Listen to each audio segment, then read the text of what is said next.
लोकसंस्कृती म्हणजे काहीतरी जुनी खेड्यातली निरक्षर लोकांची, हे पहिल्यांदा आपल्या डोक्यातनं खोडरबर घेऊन खोडून काढा. कारण लोकसंस्कृती याचा अर्थ काय?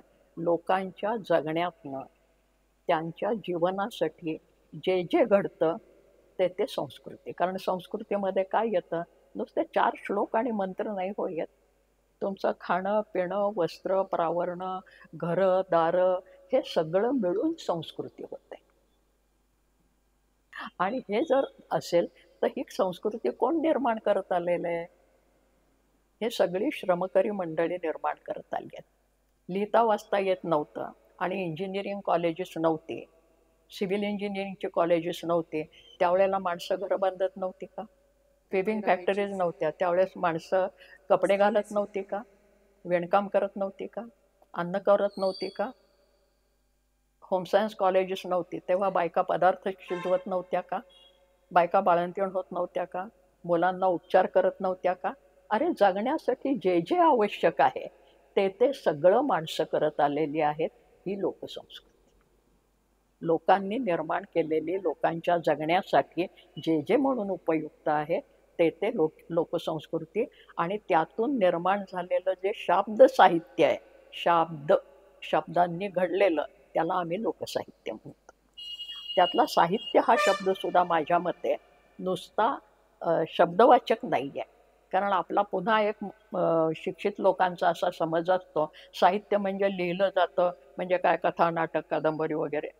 साहित्य हा शब्द साधनवाचक आहे. लोकांच्या परंपरेमध्ये जगण्यासाठी जी जी साधनं आहेत ती साधनं मिळून साहित्य, साहित्य. आणि म्हणून जगण्यातनं जे आपोआप निर्माण झालंय आणि त्याची स्थित्यंतरं होत येतात. कारण माणूस असा एक प्राणी आहे जो संस्कृती निर्माण करतो, अशी आपण व्याख्या ढोबळपाठ करतो. संस्कृती निर्माण करतो म्हणजे काय? निसर्गाने जे दिलंय त्याच्यात माणूस कधीही समाधानी नाही. तो त्या निसर्गाच्या पेक्षा जास्त काहीतरी वेगळं करायचा प्रयत्न करतो, निसर्गाला वळवण्याचा प्रयत्न करतो, कधी निसर्गाच्या बरोबर जाण्याचा प्रयत्न करतो, कधी निसर्गावर मात करतो, कधी निसर्गाचा अंकित होतो. हे आपण पाहतच नाही. कारण निसर्ग म्हणजे फक्त आहा काय सुंदर फुलं फुलली आहेत एवढा निसर्ग नाहीये. ती समजण्याची गरज तितकी प्रगल्भता किंवा मुळात तसा हे मला आपोआप जाणवत गेलेलं आहे. त्यामुळे मी लोकसंस्कृतीच्या बाबतीत असं म्हणते की लोकसंस्कृती ही केवळ जुनी, केवळ खेड्यातली, केवळ ग्रामीण अशी नाही आहे. हा एक प्रवाह आहे. आणि माणूस जेव्हा केव्हा जन्माला आला असेल सृष्टीमध्ये, तेथपासून आत्तापर्यंत माणूस जे स्थित्यंतरं घडवीत आपोआप घडत आलेली आहेत. काही गोष्टी आपोआप घडतात, काही मुद्दाम घडवाव्या लागतात, काही जाणीवपूर्वक, काही दुष्ट हेतूंनी सुद्धा घडवल्या जातात. आणि त्याच्यातनं माणसाच्या जीवनातली परिवर्तन होत जात असतात.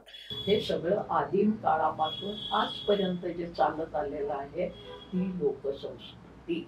लोकेषु आयतः.